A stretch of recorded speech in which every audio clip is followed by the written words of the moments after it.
Am I the a-hole for publicly humiliating my mom? I'm 24 female and I have a half-brother Ethan who is 17. When I was 16, our mother married her new husband and has 2 kids with him. Ethan's father isn't in his life, so he stays with them full-time, but I spend more time with my dad and his family because I just get along with them better. I love my mom, but she can be a bit much sometimes, so I rarely see her. Ethan and I text occasionally. It was my mother's birthday a few days ago, and while I was visiting, I noticed that Ethan and my newborn half-sibling weren't around. I asked my mom where they were at, and she said that she asked Ethan to check up on the baby while she took a break.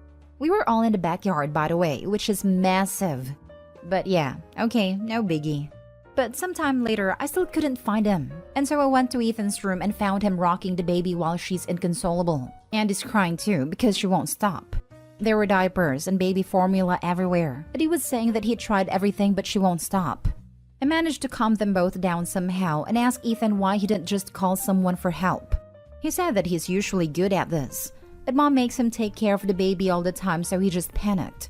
He then told me that he helped out with our other half-sister when she was a baby as well and still takes care of her. I was really upset. I mean, yes, there's nothing wrong with needing a break, but Ethan's a 17-year-old boy. He's not a father or a mother, but apparently he takes care of our half-siblings more than our mom and stepdad. I walked up to my mom while she was talking to a group of people and basically told her that I can't believe she's dumping all her responsibilities on Ethan. She knew what I was talking about immediately and told me to relax and that Ethan likes it blah blah. I told her that while she was out here having a blast, her son was sobbing in his room because of how overwhelmed he was. She got really red, and everyone went silent, which was awkward, but yeah. I later got a call from my mom saying that she respects my opinions on this situation, but that I didn't need to publicly humiliate her in front of her friends and coworkers. Apparently, her boss was there too, and he's being very cold to her now. I don't know. I just can't get Ethan out of my head. Am I the a-hole? Now for the top comments. You didn't humiliate her in front of people. Her own behavior humiliated her in front of people, and now she's transferring the blame to you. If she had done nothing wrong, why would she be embarrassed by what you said? Not the a-hole. Not the a-hole. She sounds like the kind of person to take you out to a nice restaurant to break bad news, and then gets angry when you make a scene in a fancy place. There was like a line in the last What Do We Do in the Shadows that made me think of like half the posts on the sub, stop saying the things that I have done. Not the a-hole. Hate to say it, but public humiliation is a good driver for change. Mom is not God. The earth is full of awful people, and a good amount of them are moms. I would, however, suggest that you follow up with him to make sure she didn't retaliate against him. I hope she doesn't rip into Ethan about crying and complaining to his sister. I wish that there was a way Ethan could get away from that situation. He's 17. It's worth waiting out the less than a year and giving him housing on his 18th birthday. Hopefully there's money left over for therapy to overcome the massive guilt trip mom is gonna lay to get her free babysitting back. There will always be a better way to handle things depending on what you talk to. Could you have waited to tell her? Sure. Could she have listened? Likely not. Sometimes the court of public opinion is what people need to wake up. What she's doing is called parentification, and is not healthy to do to children. It steals childhoods, creates rifts. It's just harmful. I'm going to say you're not the a-hole mainly because poor Ethan was sobbing and doing his best, and is the nanny apparently. Thank you for standing up for your sibling. I know it can be hard to do that, but I know he appreciated that. I'm not sure where you can go from here. Maybe find articles about parentification and show them to your mom and stepdad. If you have a good relationship with your dad, talk to him about what you witnessed, what you did, and her reaction. Let him know you are worried and not sure how to help Ethan. I wish you all the luck, OP. Next story. Am I the a-hole for keeping a massive secret from my parents? My parents, female 66 and male 70, and I, female 32, have had a bit of a strained relationship since I was young. My sister was always favored while I was treated as the maid, which is why I left home as soon as I could. Over the years, our relationship has had its ups and downs, but I would never describe our family dynamics as being particularly normal or healthy. I married my husband, male 36, when I was 23, and my parents just about hit the roof. They have never really taken a shining to him, and threatened to disown me if I went through with the marriage. When he and I would visit their home, he is subject to the same expectations as I am. whereas my sister gets to put her feet up and relax. Needless to say, my husband does not hold my parents in particularly high regard. My parents immigrated overseas about 10 years ago, and my husband and I have only seen them 3 times in person since. We do chat over FaceTime/Zoom semi-regularly, but the relationships all function better if we weren't breathing down each other's necks. Recently, my husband and I bought our first house and we are over the moon. We plan on growing our family, and we now have the space and a garden to do so. I am beyond thrilled. My parents are kept on a strict information diet, and we did not tell them that we had bought. Mostly because they are renting a storage unit not far from us, and we did not want the drama of my parents wanting/expecting to store all of their furniture in our new house. We also did not tell them that our new house is much more spacious than our old place. As far as my parents are aware, we just moved because it is closer to my husband's job. Unbeknownst to me, my parents have been in the country for about a month and ran into a childhood friend, D, female 34, of mine yesterday. D told them that I had invited her to coffee today, and it would be so lovely if they came with her and surprised me. D had no way of knowing that I had not told my parents about the spacious new house, until they all walked through the front door and my mom lost her mind at me.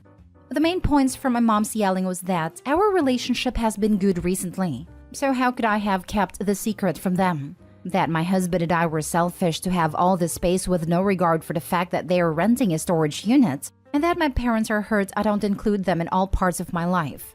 Unfortunately, my husband arrived home not long after the tirade started, and he told them to stop making a scene under his roof. That is when the other shoe dropped, that we had bought instead of rented. Ultimately, my parents left after telling me that a true daughter would never keep secrets like this, and I'm left feeling like everything could have been avoided if we had told them from the beginning. To be frank though, I honestly never expected them in my house. They do not have the address, and they live overseas. Their reaction demonstrated that your fears were justified. Rather than being happy for you, they were miserable for themselves, not stay home. Absolutely. The hypocrisy of our relationship has been good recently, so how could I have kept the secret from them? From the person who was in town for a month without telling Opie is particularly rich. Right. Their main complaint was that they could have been using their daughter's house for storage all that time. It's so absurd. They were put out that she had not made herself available to them to exploit the way they had grown accustomed to doing while she was younger. Therefore, she has betrayed their trust. And yet they couldn't be bothered to tell her they were in town for a month just in case she hadn't asked for a few hours of their time. Not day whole. I know this is kind of like comparing apples and oranges, but personally I find it hilarious that your parents have been in the area seemingly without your knowledge for a month, but they're also mad that you haven't told them everything. I mean, it's kind of funny. Also, my vote is not the a-hole. Keep doing what you're doing. I know. One of the first things that popped out to me too. A whole month. Their audacity is large enough to store their things there. Not the a-hole. Not the a-hole. It's a really weird twist of fate that occurred and made them know about the house. You decide what information you share with who, and it's your house, so your rules. How could I have kept the secret from them? My husband and I were selfish to have all this space with no regard for the fact that they are renting a storage unit. They were in the country for a month and didn't tell you. It shows how interested they are in your life. Also, exactly like you predicted, they want to use your house as a storage unit. Next story. Am I the a-hole for not reminding my son to shower, causing him to be humiliated? I, female 40s, have son Mike, male 15. He is a good kid, except he has a bit of a video game issue. He will lose track of time very quickly and forget to do other things unless he is reminded multiple times. And even then he gets mad that he is being reminded. Example, he will forget the time I told him to come down and eat, and get mad if I call him more than once, but then comes down half an hour later and is mad that his food is cold. A while ago, he was doing bad in school because he couldn't stop playing soon enough to be able to complete his homework by the end of the day. So we took away his console until he got his grades up. They've been fine ever since. One thing I had been dealing with for over a year now is the fact that he will forget to shower. We had an issue where he wouldn't stop playing to shower or at least take a break to do so. And he would be making noise at 10 to 11 p.m. when he finally realized he hadn't yet. This was an issue for me as I have to wake up at 2 a.m. to get ready for work, and I would always be woken up since my room shares a wall with a bathroom. I then told him that he had until 9 p.m. to shower, no later than that. This wouldn't work either, and while he did shower before 9 3 or 4 times, he quickly went back to the same pattern. Keep in mind that I would remind him to shower multiple times throughout the day, starting as soon as he got home from school. Didn't work. So about a few days ago, I decided I was done. I wasn't going to remind him 10 times throughout the day and left him. He did not shower for 4 to 5 days in a row. He plays sports, so he stunk. He still didn't shower. Yesterday was the 4th or 5th day without showering, and he came home from school very angry. He wouldn't speak to me in the car and was wearing a hoodie even though it's 100+ degrees here. He got home and immediately showered. Later in the day, he blew up yelling, "Why didn't anyone tell me I smelled bad?" He was very mad because apparently his friends had been acting weird, and a girl he has a crush on ended up being the one to tell him he smelled bad and offered him deodorant. He was extremely embarrassed and hasn't spoken to any of us after his angry speech he gave after school yesterday. I feel bad that he had to be embarrassed, but I didn't know what else to do. Am I the a-hole? Should I have handled it a different way? Now for the top comments. Not the a-hole. Sometimes it takes learning things the hard way for them to stick. Don't remind him at all anymore, unless it's a family event that would reflect badly on you. He's 15, and it's long overdue for him to learn some self-care and hygiene. There is a fabulous beauty/skincare guru on the internet by the name of Caroline Hirons. She talks very openly about how teenage boys suck at showering and how it doesn't matter how many times you as a mother tell them to shower. The only way they learn is when a girl they like finally tells them they stink. And suddenly, it's like their noses open up and a cloud is lifted, and the absolute stink of teenage boy is apparent to them. Basically, teenagers suck, especially boys, at hygiene, and they rarely listen unless hormones and ego are involved. Sounds like you are doing your best. Teenage boys are numbskulls. Don't agree, mama? I knew exactly when my eldest son developed his first crush on a girl at school. He started showering voluntarily.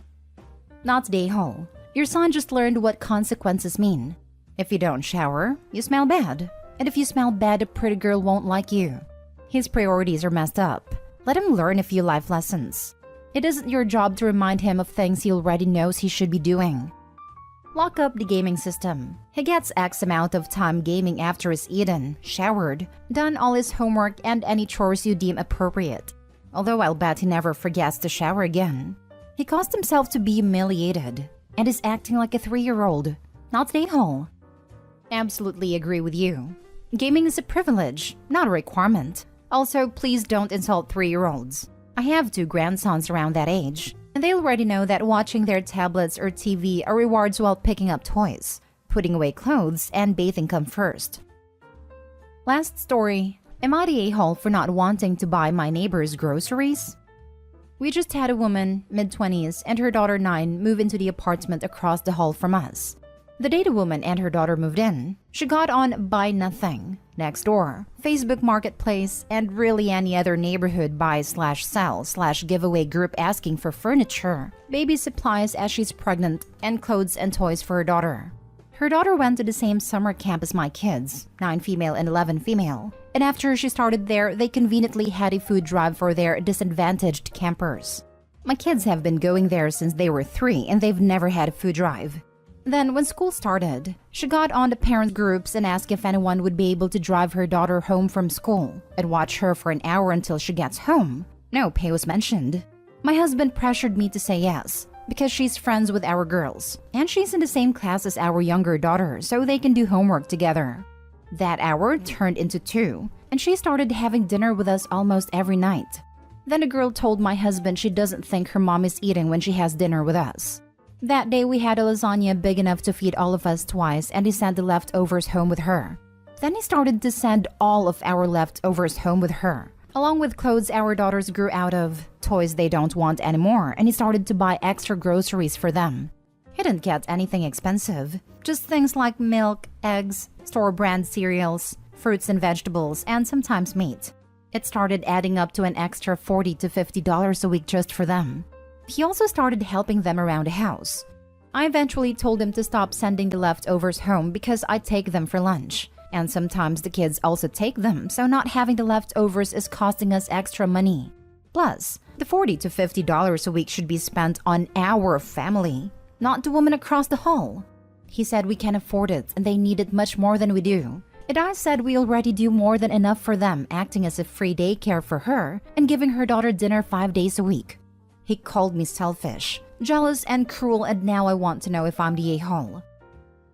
Not the a-hole, and I would tell him this, when he is the one providing the free daycare, buying, as in going to the store and actually getting, the extra groceries, cooking the extra food, and having to prepare the extra lunches because no leftovers. Then, and only then, can he call anyone else selfish. It's all fine and good for him to feel good about himself for what you are providing. But nah, he gets no credit for that morally or otherwise. He does the grocery shopping and would take turns on lunches, but he doesn't think it's a big deal. He says microwaving some chicken nuggets and sticking them in thermos isn't any different than microwaving some leftovers and putting them in the thermos. But there is a difference because now we go through some chicken nuggets, bread, lunch meats, etc. faster. You mentioned that he's also doing sort of handyman things around her place. He's defensive about providing for her. Just be wary that all his intentions are purely charitable. I gotta chime in. Something similar happened to my coworker. Her husband was friends with a neighbor's husband. Neighbor's husband died in a car accident and husband started helping out the widow with handyman projects, lawn care, etc. 18 months later, husband comes home, says he's in love with widow and she's pregnant with his child. If she's a single mother, she should be able to get food assistance and maybe even some type of assistance check.